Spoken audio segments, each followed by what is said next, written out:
Hello students, আজকে আমি আবার একটা নতুন টপিক নিয়ে হাজির হয়েছি। চলো কি টপিক দেখে নিই। লেসন 7 এর দ্য ক্যাট অ্যান্ড্রু বার্টন প্যাটারসনের লেখা। তো সবার আগে তোমরা টাইটেলটা দেখে বুঝতে পারছো দ্য ক্যাট, এটি পুরোটাই একটা বিড়ালকে কেন্দ্র করেই লেখা। কিন্তু তো দেখি যে অথর বা লেখক পরিচিতিতে কি আছে। অ্যান্ড্রু বার্টন প্যাটারসন 1864-তে জন্মেছেন এবং 1941 সালে মারা গেছেন। ওয়াজ অ্যান অস্ট্রেলিয়ান পোয়েট, ইনি একজন অস্ট্রেলিয়ার কবি ছিলেন। জার্নালিস্ট, একজন সাংবাদিক অ্যান্ড অথর, এবং একজন কবি হু রোট এক্সটেন্সিভলি, যিনি ব্যাপকভাবে লিখেছিলেন অন অস্ট্রেলিয়ান লাইফ, একটা লিখেছিলেন অস্ট্রেলিয়ানদের জীবন সম্পর্কে। হিজ নোটেবল ওয়ার্কস, তার গুরুত্বপূর্ণ যে কাজগুলো, include waltzing, Matilda and the Man from Snowy River. এই দুটো ছিল তার গুরুত্বপূর্ণ কাজ। তো প্রথম জীবনে কিন্তু তিনি একজন কবি ছিলেন না, তিনি একজন লয়ার ছিলেন। পরবর্তীকালে তিনি একজন কবি হিসাবে আত্মপ্রকাশ করেন।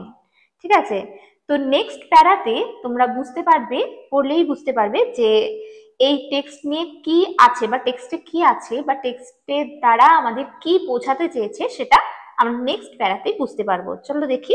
The text describes in minute detail, এই পাঠ্যটি পুঙ্খানুপুঙ্খ বর্ণনা দিয়েছে অ্যাক্টিভিটিস অফ ক্যাটস, বিড়ালদের কাজকর্মের। দ্য হিউমার্স ন্যারেটিভ, হাস্যকর বর্ণনা, টেক্সাস আমাদের নিয়ে গেছে into the world of cats, বিড়ালদের দুনিয়ায়। অ্যান্ড ইন্ডিকেটস, এবং দেখিয়েছে টু আস আমাদের, দ্যাট যে they may not be the gentle and timid, তারা ভদ্র এবং নম্র নাও হতে পারে। ক্রিচার্স অ্যানিমেল, প্রাণী নাও হতে পারে। That we take them for, যেটা আমরা তাদের মনে করি। তো এখানে রিডারদের একটা ওপেন চ্যালেঞ্জ, পাঠকদের একটা ওপেন চ্যালেঞ্জ দিয়েছে যে অ্যান্ড্রু বার্টন প্যাটারসন কবি বলছে যে তোমরা যেটা দেখো বা তোমরা যেটা বা সাধারণ মানুষ যেটা মনে করে বিড়ালদের সম্পর্কে, আসলেই কিন্তু বিড়াল সেরকম নয়।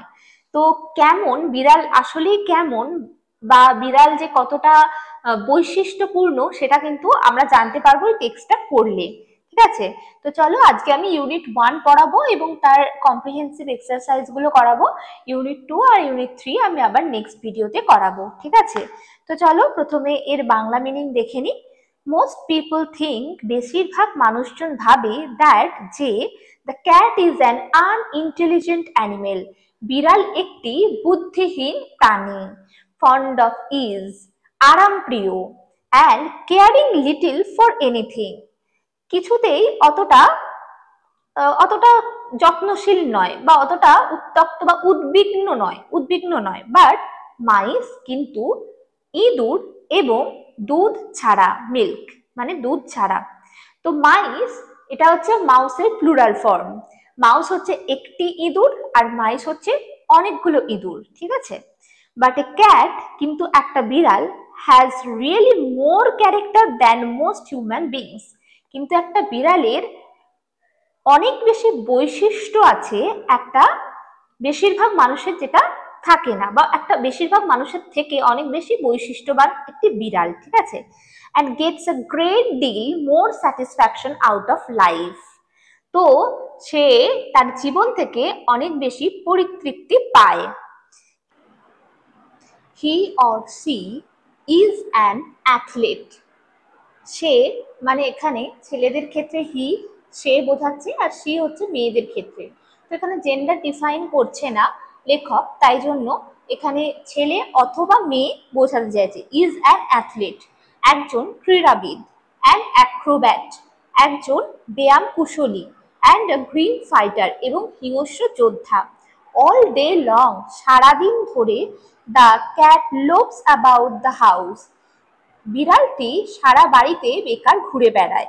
Tax things easy and allows himself to be pestered by the attentions of the people in the house, তো নিজেকে অনুমতি দেয় উত্তপ্ত হওয়ার মানুষজনরা যারা বাড়িতে থাকে তাদের মনোযোগ দ্বারা মনোযোগের জন্য, ঠিক আছে। তাহলে তারা মনোযোগ যাতে তার দেয় তার জন্য সে নিজেকে নিজেই উত্তপ্ত করে, ঠিক আছে। তো to pass the time away he sometimes watches a mouse hole.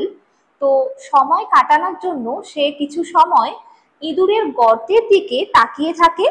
For an hour, 1 ঘন্টার জন্য, অথবা টু অথবা 2 ঘন্টার জন্য। Just to keep himself for dying of boredom, একঘেয়েমিতে মরে যাওয়া থেকে নিজেকে দূরে রাখার জন্য। পিপল গেট দিস আইডিয়া, মানুষজন এটাই ধারণা করে, দ্যাট যে দিস সর্ট অফ থিং, এই জিনিসটা, this sort of thing is all that holds life for a cat, এই জিনিসগুলোই একটা বিড়ালের জীবন বা একটা বিড়ালের জীবন এই জিনিসগুলো নিয়েই গঠিত। বাট ওয়াচ হিম, কিন্তু তাকে দেখো, as the shades of evening fall, যখন সন্ধ্যা নামে, ইউ ক্যান সি, তোমরা দেখতে পাবে, the cat as he really is, তোমরা দেখতে পাবে আসলে বিড়াল কিরকম। তো বিড়াল আমরা যেটা ওপর থেকে দেখি সেরকম নয়, সেটাই বারবার বলতে চেয়েছে কবি।